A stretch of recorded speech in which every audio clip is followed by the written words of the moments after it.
This is the summary video for the episode 26 of our teaching, Bold and Courageous. And on today's episode, we started exploring the story of Moses. We read from Exodus chapter 3, where Moses encountered God on Mount Horeb, which we also know as Mount Sinai. But before all of this, we took a sneak peek into the past and looked at the story of Moses from his birth to the time where he was encountering God on the mountain that will change his life forever. The people of Israel ended up in Egypt because of Joseph. When Joseph died, a new Pharaoh arose that did not know about Joseph. Now, this Pharaoh feared that if he left the people of Israel unchecked, they will grow in number and they will grow mightier and probably overtake the people of Egypt. So he began to oppress them, but that did not work. They continued to increase and become stronger. Then he ordered the Hebrew midwives to kill all baby boys that were born by the Israelites. But that did not work. They lied to him that by the time they arrived, the woman had already delivered. The Pharaoh then ordered that all male bones should be cast into the Nile River and killed. Now, this was the time when Moses was born, in the middle of a genocide, a public genocide. His mother Jochebed hid him for 3 months. When she could no longer hide him, she placed him in a basket and put him on the river Nile. She was not abandoning him. She was preserving his life for his divine assignment. Now, Pharaoh's daughter, while taking her bath in the Nile, chanced upon this little baby in the basket. She had compassion over him, decided to keep this baby, and named him Moses, meaning I drew him out of the water, or I found him on the water. The river that was meant to destroy him became his pathway to royalty. Now, Moses' sister was a servant in the household of Pharaoh's daughter. She offered to find a Hebrew nursing mother to take care of this new baby that Pharaoh's daughter had found. And guess what?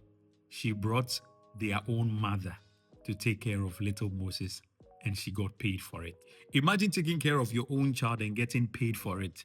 That's exactly what was happening here. And this is how God strategically positions people at different places and at different times for our advantage to the fulfillment of his purpose and assignment. Moses grew up in the palace and was raised as an Egyptian prince, given the training and the education fit for a royal. But something happened. At age 40, Moses could no longer contain the oppression that the Egyptians were meting out to the people of Israel, who were his people. At this point, he had discovered that he was not originally an Egyptian, he was a Hebrew. So he saw an Egyptian beating a Hebrew slave.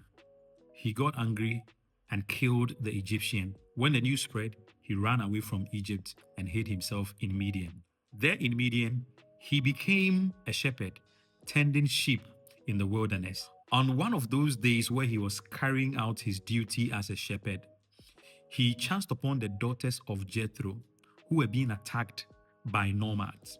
He defended them and took them back home. He formed alliance with the family of Jethro and married Jethro's daughter, Zipporah. And this was the background against which Moses had encountered the Lord on Mount Horeb in front of the burning bush. He saw the burning bush, drew near to find out what it was, and then God spoke to him. I am sending you back to Pharaoh to deliver the people of Israel from Egypt, aka Pharaoh, let my people go. Now for us, the task ahead may look simple, but for Moses, it was not. And the responses he gave to God actually proves this. He said, "Who am I, Lord, that I would deliver the people of Israel from Egypt?"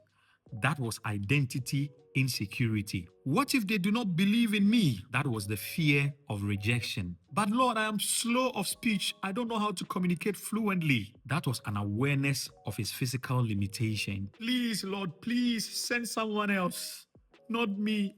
And that was Moses avoiding destiny and trying to run away from his assignment because he felt he was inadequate. So yes, it is true. Moses had a speech limitation. He had a criminal record in Egypt. He was also battling with a complicated identity. Born a Hebrew, raised an Egyptian, and he had failed his first attempt on his own to deliver an Israelite from the hands of an Egyptian. Yet God did not answer his insecurity with a self-esteem therapy. God answered his every excuse with a simple yet powerful phrase, I am with you. And that is the game changer. In life and in ministry, we may at certain points feel that we are not up to task. We may feel that we don't have what it takes. But God foresaw all those fears and incapabilities and yet decided to choose us in Christ. And He gives us the assurance, I am with you.